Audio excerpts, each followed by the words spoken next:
Seja bem-vindo ao É da Sua Conta, o programa do Tribunal de Contas do Estado na sua TVE.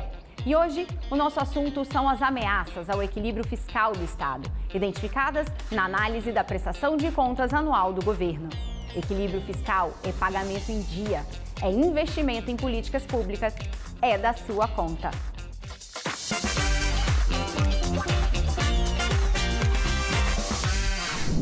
A sustentabilidade fiscal tem que ser um compromisso permanente que garanta finanças públicas equilibradas, ou seja, receitas maiores que despesas. É papel do TCE identificar qualquer risco ou ameaça à sustentabilidade fiscal, para que ele possa ser mapeado e enfrentado antecipadamente. É esse o objetivo dos apontamentos no processo da prestação de contas anual do governador. Para falar sobre esse assunto, a gente recebe aqui no estúdio o auditor de controle externo, Adécio de Jesus. Bem-vindo, Adécio. Obrigado, Mariana. Adécio, para a gente iniciar a nossa conversa, quais foram os riscos e as ameaças à sustentabilidade fiscal identificadas na PCA do governador? Então, esse ano, assim como os outros anos, nós temos trazido alguns pontos específicos, como, por exemplo, a questão do preço do barril de petróleo. Esse é um ponto que sempre está nas nossas contas, porque o preço do barril do petróleo é um preço variável, né, volátil, e depende muito do mercado internacional, e isso afeta o mercado interno. E a nossa receita tem bastante receita de petróleo, Sem dúvida. Então, isso afeta a nossa produção, né? A partir do momento que aumenta a nossa produção, isso também eleva aí os royalties que vêm para o Estado em função disso. Além dessa questão do preço do barril do petróleo, nós temos também o preço de outras commodities, como a questão da celulose, do minério, né, e do café. Embora o minério e a celulose não tenham aí nenhuma tributação específica que venha direto para os cofres públicos, mas ao seu redor nós temos receitas que norteiam esses dois produtos. Certo. Além desses, nós podemos falar também dessa questão muito em voga agora, que é da reforma tributária, né? Então, é um ponto que a gente tem colocado aí como acendendo aí um alerta, né? Vamos dizer assim, porque a reforma tributária, dentre todo aquele arcabouço que modifica, o principal, né, que a gente pode dizer, é essa mudança, né, do momento da tributação, que hoje nós temos a tributação, ela se dá no local da produção, e agora com a reforma tributária isso vai para o local de destino, né, do consumo. E então, nosso consumo é pequeno. Nosso consumo é pequeno, nós temos aqui, o nosso estado é pequeno, a densidade demográfica é muito pequena, então o nosso mercado consumidor realmente não vai gerar tantos recursos assim. Então a gente tem que ter essa cautela, muito embora a própria legislação ela estabelece ali uma forma de compensação aos estados, mas não dá para ficar tão tranquilo assim. Acho que o governo tem que ficar atento. É uma ameaça. É uma ameaça, não tenha dúvida. Além disso, nós podemos falar do desempenho do PIB. É outro que a gente sempre traz aqui para o nosso parecer prévio, a gente coloca isso porque o desempenho do PIB, uma vez que ele cai a nível nacional, as repartições dos recursos públicos que vêm em função dessa produção do produto interno bruto, né, pode diminuir. Então, isso vai afetar também as nossas receitas públicas. Então, é mais um ponto a ser observado. Além disso, nós contamos ali com a questão em 2023, onde o Estado teve um resultado primário, né, deficitário. Então, esse resultado deficitário foi visto agora em 2023, mas nos outros anos, os 8 últimos anos, vamos dizer assim, nós tínhamos resultados superavitários. Então, isso também não quer dizer absolutamente nada, ou seja, o resultado deficitário não quer dizer que tem aí uma irregularidade ou algo que se deva preocupar, mas devemos ficar em alerta. O Estado precisou pegar um dinheiro que já estava guardado para poder... Exato, exato. Então, esses 8 anos aí que nós tivemos de superávit, formou-se um colchão, né? O que a gente chama de colchão, que agora o governo do Estado está utilizando. E isso é óbvio que ele tem que fazer, né, em algum dado momento. Afinal de contas, nós temos que observar o seguinte, que o Estado também não está ali para obter lucros, para só fazer reservas. Ele tem que fazer aquela arrecadação e, nesse momento, fazer a aplicação desses recursos em prol aí da sociedade. principalmente nas Chamou a políticas atenção públicas. apenas que nos últimos 8 anos a gente vinha com um resultado superavitário e nesse ano de análise, né, 2023, foi deficitário, é isso? Foi deficitário, exatamente. Um outro ponto, Adécio, que está na prestação de contas anual é a questão da previdência dos militares, que veio também como um ponto de alerta, uma ameaça, não é isso? Ah, sim. Essa é a questão assim, que nós colocamos, porque foi formado em 2020. Em 2020 foi constituído esse fundo, né, dos militares, de proteção social dos militares, onde você tem apenas a contribuição, né, do servidor militar e o Estado ele aporta todo ano uma quantia considerável de recursos diretamente do cofre público. Então, né? ele tira do que seria para o investimento, de alguma coisa para pagar a aposentadoria dos militares. Exatamente. Então, não existe ali uma reserva, né, que possa ser capitalizada, né, para que no final, quando o indivíduo for, vamos dizer assim, aposentar, ele tenha como efetuar os pagamentos diretamente dessa reserva.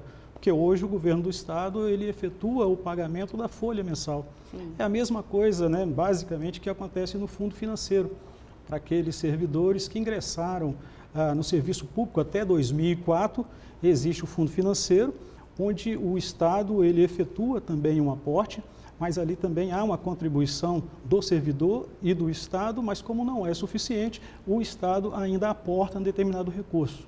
Certo. Esse é um problema que a gente tem que estar também de olho, né, e observando e acompanhando. Tá certo. E o tribunal emitiu uma recomendação nesse ponto específico, não foi? Sim, sim. Nessa questão, o tribunal ele deu ali uma orientação, na verdade é uma recomendação direta para que o Estado ele forme uma espécie de poupança. Né? Essa poupança é quem vai dar condições de lá na frente o Estado, caso tenha algum problema em relação a esse equilíbrio. Hoje nós temos equilíbrio tranquilo, estamos, mas lá na frente a gente nunca sabe o que vai acontecer. Exatamente. Então a gente tem que ficar muito atento a esse tipo de coisa, porque nessa eventualidade o Estado teria, sim, essa poupança reservada, capitalizada, para que possa diminuir o esforço do Estado. Hoje o Estado aporta um valor muito considerável. Então essa é uma preocupação realmente. Certo. A gente falou aqui de riscos, ameaças, né, à sustentabilidade fiscal, mas a conclusão da prestação de contas anual, do parecer prévio do que o tribunal emitiu para a PCA de 2023 do governo do estado, foi pela aprovação, né, Adécio? Isso aí, foi pela aprovação. Aliás, assim, o tribunal, quando ele faz essa análise, ele também observa a execução orçamentária, financeira, previdenciária, faz também aquela análise do balanço geral e dentro do que foi analisado, nosso parecer, o parecer do tribunal foi no sentido da aprovação. Embora exista aí uma recomendação, nós temos umas 4 recomendações, dentre elas essa que nós acabamos de falar. Né? Além disso, nós temos também alguns alertas que nós colocamos ali, porque assim, o tribunal ele também tem um papel orientativo. Então é nesse momento... É uma forma de ajustar eventualmente algum rumo. Exato. Então, é o momento do tribunal também passar a orientar. Certo, certo. E esse parecer prévio agora é encaminhado para a Assembleia Legislativa, desculpa, a quem cabe julgar essas contas, né? O Tribunal de Contas, ele dá apenas o parecer, né? Certo. Isso acontece tanto nas contas do governador como nas contas dos prefeitos. Uhum. Então, esse parecer é encaminhado para o Legislativo, né? O Poder Legislativo, e lá é feito o julgamento de fato. Tá, joia. E uma última pergunta, a gente tem falado muito aqui no programa sobre a análise de políticas públicas que o tribunal tem feito nos diversos trabalhos. Esse é um ponto também de análise na PCA, principalmente em saúde e em educação. Pode falar um pouquinho sobre o que foi visto? Sim, nós estamos trabalhando, já tem algum tempo que o tribunal vem trazendo para as contas, né, essa questão da análise das metas relacionadas tanto à educação quanto à saúde. Assim, de uma forma geral, o Estado ele vem cumprindo com essas metas, mas a gente sabe que em determinados pontos carece ali de um acompanhamento melhor, né? Uhum. Então, tanto na saúde, nós vimos ali a questão de mortalidade infantil, são metas que são estabelecidas lá no Plano Estadual de Saúde e que o Estado tem que ficar de olho e o nosso sensível. Tribunal de Contas também acompanhando, tanto na saúde quanto na educação em especial. Tá certo. Obrigada, Décio. Por nada. E agora eu chamo a Clarice Scardua para o Minuto TCE. Olá, Mariana. O Minuto TCE destaca a participação do Tribunal de Contas no Fórum de Combate à Corrupção do Espírito Santo. O FOCO, que é o nome dado a esse fórum, reúne as instituições públicas do Estado numa atuação conjunta e preventiva no combate a fraudes e desvios na gestão pública. O fórum existe desde 2016 e o TCE renovou o acordo de cooperação com o Ministério Público, o Governo do Estado, Receita Federal e outras instituições no combate à corrupção. O papel do TCE no FOCO é executar a atividade de inteligência, oferecendo informações e análises estratégicas para contribuir com as investigações. Essa troca mais ágil e sistemática de informações e documentos entre as instituições já resultou em inúmeras operações. São as instituições públicas trabalhando juntas no combate à corrupção. Volto com você, Mariana. Muito obrigada por nos acompanhar até aqui. E se quiser continuar por dentro do que acontece no tribunal, siga a gente nas nossas redes sociais, @TCE Espírito Santo. E acesse o nosso portal. Até a próxima!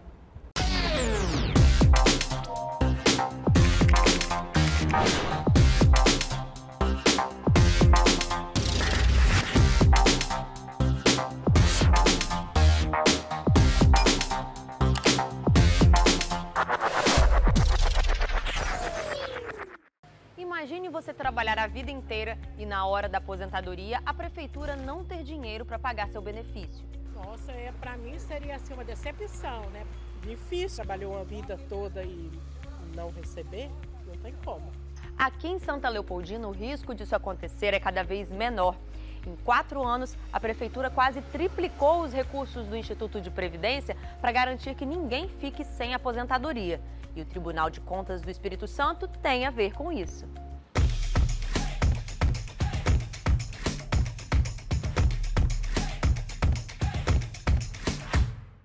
A partir do momento que nós tivemos auditores presentes aqui no município, nós fizemos algumas mudanças, né? Nós trocamos o valor de alíquota patronal que o município passava aqui para o Instituto e nós fizemos a elevação dessa alíquota, né? Isso fez com que os repasses fossem maiores, né, reduzindo o valor do aporte financeiro que a prefeitura tem que passar aqui para o Instituto mensalmente. A Previdência, né, ela é o futuro do servidor público, né? A partir da sua inatividade, ele tem que se beneficiar de uma renda, né? Ter um Instituto de Previdência com as contas organizadas tem impactos diretos no futuro dos servidores.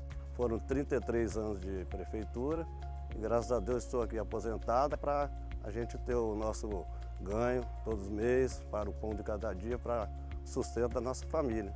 A recuperação de um regime de previdência que está com as contas no vermelho é lenta e exige o esforço do município por várias gestões. O Tribunal de Contas tem atuado em fiscalizações, capacitações e orientação para mudar a realidade dos municípios do Espírito Santo. Esse é o TCE presente, trabalhando para melhorar a vida das pessoas.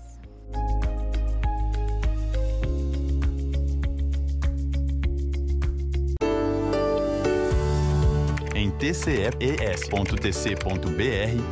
você tem acesso a um portal feito para os capixabas.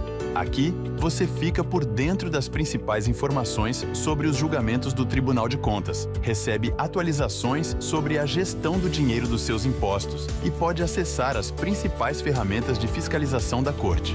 Uma das mais importantes é o painel de controle, um poderoso instrumento de acompanhamento dos gastos públicos. E clicando em jurisprudência selecionada, você encontra as principais decisões e entendimentos do TCE. O portal também traz uma série de serviços oferecidos pela Corte. Por exemplo, a Escola de Contas Públicas do Tribunal possui uma página com dezenas de cursos gratuitos para toda a sociedade. Acessando a nossa carta de serviços, você encontra informações sobre produtos, ferramentas e todos os contatos dos setores responsáveis. Explore as demais opções. Fale conosco pela ouvidoria e pelos nossos canais de comunicação.